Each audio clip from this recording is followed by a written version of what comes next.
Mapagpalang araw ulit sa inyo mga kabayan. Ngayong araw ay itutur ko kayo dito sa Nuuk City, ang kapital ng Greenland. Ipapakita ko sa inyo mga kabayan kung ano yung itsura dito matapos mag-snow ng isang gabi.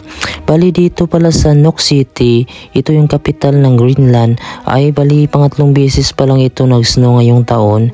Pero ito ngayon ay medyo malakas. So ito na yung type mga kabayan na nakarating ako dito sa working area namin. Ito yung site. Kung napapansin nyo, yan yung hukay dati na hinukay ko na nagbayad yung company namin na sa 3 million pesos ang binayad nila para hukayin yan. Pero ngayon ay natanggabakan na siya ng snow. Ang epekto naman ng snow mga kabayan sa amin pag nagtatrabaho kami ay medyo madulas dito, lalo na pag naglalakad ka sa mga kalsada papunta ng trabaho. At sa mga sasakyan naman, pag yung tire na gamit mo dito ay regular na kagaya sa atin na rubber, ay madulas dito yung kalsada. Kaya mandatory dito pag nag-snow na siya ng tuloy-tuloy ay papalitan na yung gulong mo ng winter tire o yung may mga tusok-tusok ng tire. Sa susunod ipapakita ko sa inyo kung ano yung winter tire mga kabayan. Dahil dito pag nag-snow ng tuloy-tuloy, pagka kinabukasan yan ay kadalasan talaga tumitigas yung mga daanan. Minsan kinakayod yan ng sasakyan para matanggal yung mga yelo na tumitigas sa gitna ng daan. Tapos yung mga snow naman sa gilid ay magtataasan yan. Minsan hindi na nga makuha ng mga truck yan na naghahakot kasi nga sobrang dami. Pina-priority talaga nila yung sa mga daan lang. Mahirap dito mga kabayan sa panahon ng winter dahil kada umaga ang hirap bumangon, lalo na malamig yung panahon, ang sarap pang matulog. Tapos pagkagising mo, pagtapos mo ng bihis ay pupunta ka ng sasakyan, lalo na pag malakas yung snow ay tambak ng snow yung sasakyan mo. Kailangan mo naman itong tanggalin. Minsan ay hindi malambot yung snow, tumitigas na siya, dumidikit sa mga windshield or salamin. Kailangan mo itong kuskusin para matanggal siya. Kaya minsan ay matatagalan ka makaalis papunta ng trabaho dahil nga yung sasakyan mo ay punong-puno ng snow at naghihilo yung mga salamin. Dito naman pag naglalakad ka papunta ng trabaho, kailangan mo magsuot ng winter shoes or yung winter spike. Kung wala kang winter shoes, lagyan mo to ng spike na parang may tusok-tusok na rubber siya mga kabayan. Ilalagay mo lang siya sa sapatos para hindi ka madulas. Dito ay 3 beses pa lang naman ako dito nabagsak at nadulas. Dahil nga ay bago pa kami noon, hindi ko pa alam kung paano ang maglakad dito sa panahon ng winter. Parang hindi ako aware na maglakad na madulas. Kaya nung naglakad ako dito, 3 beses ako nabagsak bago ako natuto. Dahil ang daanan dito ay merong paahon, pataas tapos paliko. Hindi naman patag itong lugar na ito. Kung napapansin nyo, puro bato siya. Minsan merong mga butas dito na maaapakan mo. Ang style dito mga kabayan, para hindi ka madulas, dadaan ka mismo sa mga malalambot na mga snow. Huwag kang dadaan dun sa medyo makinis siya. Dahil may tubig yun ay dudulas talaga yun, lalo na pagpababa at paakyat yung dadaanan mo. Kaya yung mga tao dito minsan ay meron silang tungkod o sungkod yung alalay para hindi sila madulas. Mayroon yun siyang tusok-tusok na pin para kakapit siya sa yelo. Bali bukas pala mga kabayan, dadalhin ko itong sasakyan doon sa may shop kasi nga papalistahan na siya ng winter tire. Hindi pwede dito mag-drive ng rubber yung gulong mo dahil nga ay medyo madulas talaga yung kalsada at hindi ka makaalis. Itong snow na to mga kabayan ay medyo manipis pa lang ito at matutunaw ito dahil unang snow pa lang itong linggo na ito. Pag nag-snow ito ng tuloy-tuloy tapos magdadry siya at titigas sa mga daanan, talagang hindi na makakaakyat yung sasakyan mo, kaya kailangan mo na magkaroon ng winter tire. Mandatory yan dito at saka bawal kang gumamit ng rubber tire dito pagka sa panahon ng winter. Bali itong time na to mga kabayan ay pupunta kami doon sa pier kung saan nandun yung mga stock na mga ilaw. Kukunin namin ng kasama ko.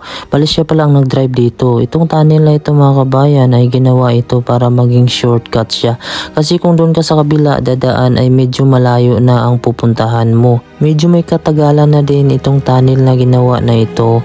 Bali sa taas nito ay natatambakan siya ng mga snow. Pag panahon ng winter dito ay nagyayelo ang loob. Bali salitan pala ang pagpunta dito sa tunnel o pagdaan. Pag alis namin dito ay mayroon namang nakaabang sa unahan. Bali may traffic light ito. At dito naman sa kanan, dito dumadaan yung mga tao dahil ginagawang shortcutan ito ng mga taong naglalakad lang. Kasi kung sa kabila sila dadaan ay medyo malayo pa. Dito na nga ay nakalabas na kami dito sa tunnel. Kung napapansin nyo yung bukid or bundok ay nababalutan na siya ng mga yelo at saka snow. Ito naman yung mga boat dito na ginagamit nila pag naglayag sila. Lalo na sa mga tourist mga kabayan, mag-fishing, ito ang ginagamit nila na pinaparintahan. Bali maraming mga tourist kasi ang pumupunta dito sa Greenland sa panahon ng summer. Ngayon ay winter na. Yung nakita yung dagat kanina na may mga fishing boat or boat, sailing boat ay bali magyiyelo yon, kaya sa panahon ng winter kinukuha nila yon at nilalagay nila sa kanilang bahay. Alam nyo ba dito sa Greenland ay mas marami pang mga boat kaysa sasakyan dahil pangunahing kabuhayan nila dito ay pangingisda. Yung sasakyan mo kasi dito ay hindi mo magagamit sa ibang lugar, kundi dito mo lang siya magagamit. Kung gusto mo siya magamit sa ibang lugar sasakay mo pa siya ng barko para ilipat yung sasakyan mo dahil walang konektadong kalsada dito sa Greenland na makapunta ka sa ibang lugar, kundi tanging eroplano, helicopter or barko lang yung masasakyan mo kung pupunta ka sa ibang lugar. Maganda lang tingnan dito yung paligid nila sa panahon ng winter dahil nga puting-puti siya at sobrang linis. Pero malaki naman ang epekto nito sa tao, lalo na sa amin na sanay tayo sa tropical country. Medyo malamig talaga dito sa panahon ng winter at saka mahirap maglakad dito dahil madulas yung kalsada. Lalo na pag nagsabay yung malakas na hangin at saka snowstorm ay halos hindi mo na makita yung daanan. Minsan nag-drive ako dito ay napahinto ako sa gitna ng highway dahil nga ay hindi ko na makita yung daanan at saka sobrang kapal ng snowstorm at malakas yung hangin. Kaya delikado dito sa Greenland pag nagbiyahe ka dito pag malakas yung snowstorm. At isa pa sa epekto ng winter dito sa Greenland mga kabayan sa tao ay yung hindi pagsikat ng araw. Sa loob ng 4 na buwan, bihirang-bihira lang sumikat yung araw dito sa Greenland. Minsan nagpapakita siya, kaso ay medyo nakatago siya sa likod ng mga ulap at medyo mahina yung sikat ng araw. Kaya dito sa Greenland, sinasabi nila mabilis daw ma-stress yung mga tao dahil hindi nasisikatan ng araw. Kung napapansin yung mga kabayan, tayo sa Pilipinas, pag nagtrabaho tayo, pag tirik na tirik yung araw ay nanghihina din tayo. Pero pagka kinabukasan, pagsapit ng araw, pagsikat ng araw sa umaga, ay bumabalik yung lakas natin.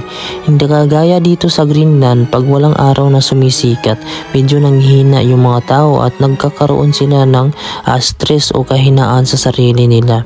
Ako din dito ay napansin ko din sa aking sarili, sa panahon ng winter ay medyo mahina talaga ako. Kaya bumibili kami dito ng mga vitamins na mayroong vitamin D dahil ito yung panlaban namin dito dahil walang araw dito sa panahon ng winter. Swerte ka na kung makita mo dito yung araw sa panahon ng winter. At ito na nga ay nakarating na kami dito sa may pier. Ito pala yung mga container na nilalagyan ng mga gamit namin dito sa mga wire, ilaw.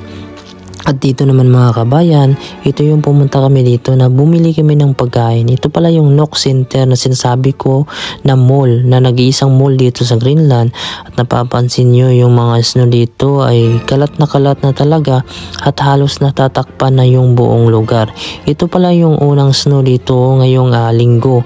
Pero 3 beses na nag-snow dito sa Greenland nitong pagpasok ng winter.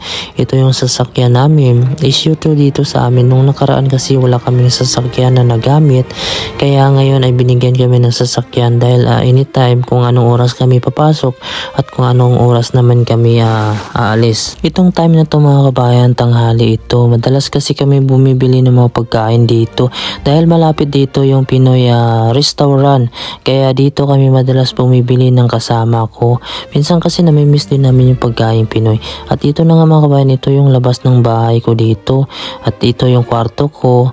sa labas mga kabayan, mayroon akong terrace dyan. Kung napapansin nyo, halos natatakpan na ng mga snow yung paligid dito sa amin. At kung napapansin nyo yung gilid ng langit mga kabayan, o yung ulap ay pink na pink siya na orange. So ito yung mga kabayan, yung terrace ko dito ay pwede na siyang lagyan ng mga karne, no, na hindi na siguro siya mapapanis dahil nga hindi na nawala yung snow. Kailangan ko yan siyang palahin mga kabayan pang mataas na yung snow dyan dahil mapupuno yan dyan. So kung napapansin nyo yung langit mga kabayan, color orange siya, ang ganda tingnan, kaya kinunan ko siya ng video. So ito na yung lugar dito sa amin. Naghuhukay pa sila dito at hindi pa nila tinambakan dahil dito hinuhukay nila minsan dito yung mga heater ng tubig, minsan ay hindi gumagana dahil nakabaon dito yung mga pipe ng tubig na mayroong mga heater. Ito mga kabayan, kung napapansin nyo, kahoy lang siya pero hindi siya mabilis masira at kumukunat yung mga kahoy dito. Siguro na din dahil sa klima at hindi siya masyadong mainit kasi dito sa summer umabot lamang sa 12 degrees yung pinakamainit dito. So hindi mainit yun, malamig pa rin siya mga kabayan. Okay mga kabayan, hanggang dito na lang aking mga video. Maraming salamat sa laging panonood at ingat po kayo palagi and God bless po.